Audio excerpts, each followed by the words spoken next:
प्यारे देशवासियों, नमस्कार। आज मैं आपको पूर्व उपराष्ट्रपति श्री जगदीप धनखड़, उनका इस्तीफा और उनके आचरण तथा सरकार के साथ रिश्तों के बारे में कुछ बात करना चाहूँगा। आपको मालूम है, श्री जगदीप धनखड़ को जब उपराष्ट्रपति बनाया गया था, वो क्यों बनाया गया था? मैं कभी भी किसी के खिलाफ बात नहीं करता हूँ और किसी के लिए गलत आरोप किसी के ऊपर नहीं लगाता हूँ। मैं जो भी बात कहूँगा बिल्कुल तथ्यों के आधार पर कहूँगा, सच्चाई कहूँगा। आप कभी भी देख लेना मेरी वीडियो में, आपको कोई भी गलत बात नज़र नहीं आएगी। तो मैं ये साफ बता देना चाहता हूँ, वर्तमान जो सरकार है, इन्होंने जब उपराष्ट्रपति के पद पर श्री जगदीप धनखड़ को बिठाने का फैसला किया था तो उसके पीछे केवल एक ही कारण था, क्योंकि ये पूरी तरह से सत्ता पक्ष की बैटिंग करते आ रहे थे। आपको मालूम है, उपराष्ट्रपति बनने से पहले ये पश्चिम बंगाल के राज्यपाल थे और वहाँ सरकार की इच्छा की पूर्ति कर रहे थे, प्रधानमंत्री महोदय की इच्छा की पूर्ति कर रहे थे, गृह मंत्री की इच्छा की पूर्ति कर रहे थे। आए दिन पश्चिम बंगाल की सरकार के साथ इनका कोई न कोई मुकदमा, कोई न कोई पंगा चलता रहता था और यही चीज़ सरकार को पसंद आती थी, क्योंकि वर्तमान सरकार की मानसिकता यही है कि सबको मूर्ख बनाओ, बाकी सबको गलत बनाओ, गलत बताओ और ख़ुद को सही साबित करो। यही एक मानसिकता इनकी, जो कि बहुत ही खतरनाक मानसिकता है। ये दूसरों को कुछ समझते ही नहीं है, ये समझते हैं केवल यही सही है और यही सही है, बस, और कुछ नहीं है। और यही मानसिकता इनकी है कि पूरे देश भर में हम अपनी सत्ता काबिज करें, पूरे राज्यों में। ये बहुत ही शर्मनाक और ख़तरनाक होगा अगर ऐसा हो गया तो ये जगदीप धनखड़ वहाँ पूरी तरह से सत्ता पक्ष की बैटिंग कर रहे थे। वो जो चाहते थे उनकी इच्छा की पूर्ति कर रहे थे और प्रधानमंत्री महोदय ने सोचा इनसे बढ़िया उपराष्ट्रपति कोई हो नहीं सकता है और इनको उपराष्ट्रपति बना दिया गया। उपराष्ट्रपति बनने के बाद आपको मालूम है कि उपराष्ट्रपति जो है वो राज्यसभा के चेयरमैन होते हैं, यानी सभापति होते हैं। और उन्होंने उसी धर्म को जो उपराज्यपाल के तौर पर निभा रहे थे, राज्यपाल के तौर पर पश्चिम बंगाल के जो निभा रहे थे, वही धर्म इन्होंने यहाँ भी निभाया करीब 3 साल तक। इस्तीफा देने तक उन्होंने यही धर्म निभाया था। राज्यसभा का संचालन कैसे किया गया है किसी से छिपा नहीं है, मैं कोई दोष नहीं लगा रहा हूँ।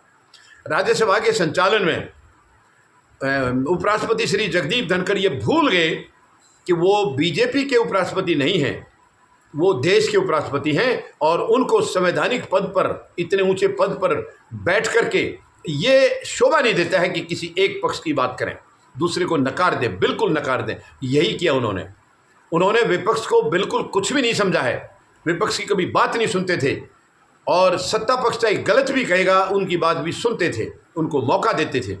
विपक्ष कुछ बोलता भी था, इसके ऊपर नाराज़गी भी जाहिर करता था तो उनको सस्पेंड करके बाहर बैठा देते। एक बार तो 146 सांसद लोकसभा और राज्यसभा से बाहर बैठा दिए गए थे और उनकी गैरहाजिरी में कानून पास कराए गए थे। कितनी शर्मनाक सिचुएशन है ये।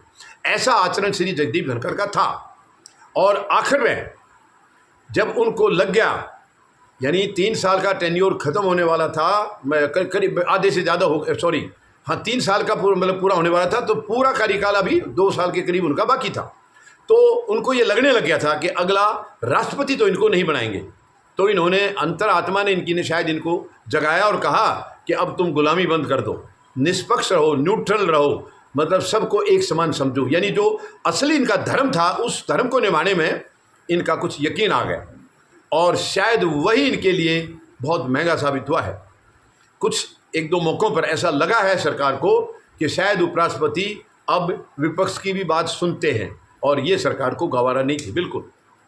इसके बाद मॉनसून सत्र जिस दिन शुरू हुआ है, सोमवार 21 जुलाई 2025, 3-4 बजे तक सब ठीक चल रहा था, लेकिन उसी दौरान विपक्ष की तरफ से जस्टिस वर्मा के खिलाफ महाभियोग का प्रस्ताव लाया गया और उसको उपराष्ट्रपति उस वक़्त के या यूँ कहें कि उस वक़्त के सभापति ने उसको मंजूर कर लिया, जिसमें सत्ता पक्ष के किसी भी सदस्य के हस्ताक्षर नहीं थे।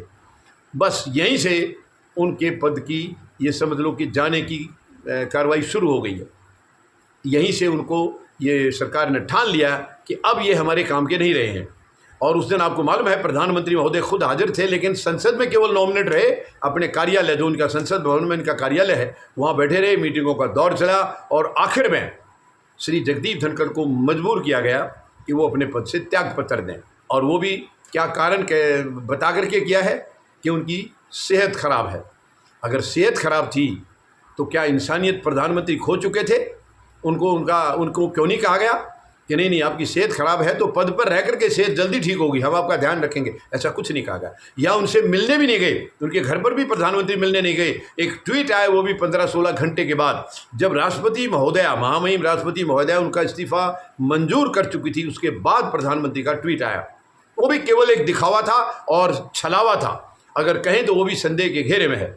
उन्होंने ये लिखा है ट्वीट में कि श्री जगदीप धनखड़ जी को कई महत्वपूर्ण पदों पर रह करके देश की सेवा करने का मौका मिला, हम उनकी अच्छी सेहत की कामना करते, ये लिखा। तो ये भी संदेह के घेरे में है। तो कहने का मतलब है ये सिद्ध हो गया है कि कभी भी किसी की चाटुकारिता मत करें, गुलामी मत करें, खास करके संवैधानिक पद पर बैठे हुए व्यक्ति को तो ये शोभा नहीं देता है। ये देश का सर्वोच्च पद से दूसरे नंबर का पद है। तो उन्होंने जो किया है शायद उसकी कीमत चुकाई है, क्योंकि ऐसा करने वाला व्यक्ति अगर शुरू से कोई निष्पक्ष रहता है तो उसको कभी दिक्कत नहीं आएगी। आप एक तरफा व्यवहार करेंगे तो जिस दिन उसे एक तरफा व्यवहार में कमी आएगी उसी दिन आप शिकार कर दिए जाएंगे, और आपको कर दिया गया है। तो ये बिल्कुल मैं साफ तौर पर कह रहा हूँ कि निष्पक्ष व्यवहार हमेशा अच्छा होता है, उसके चरित्र के लिए भी, देश के लिए भी, सब के लिए भी। वो जगदीप धनखड़ जी कहीं ना कहीं चूक गए उसमें, और उनको उसकी भारी कीमत चुकानी पड़ी है। यही एकमात्र कारण रहा है कि सरकार को ये लगने लग गया था कि अब तक उपयोगी थे हमारे लिए, आगे उपयोगी नहीं रहेंगे। और हो सकता है एक आध कारण और भी इसके पीछे रहा हो, लेकिन मुख्य कारण शायद यही लग रहा है कि उनकी गुलामी इन्होंने बंद कर दी और उसकी कीमत उनको चुकानी पड़ी। धन्यवाद। जय जवान, जय किसान, जय हिंद।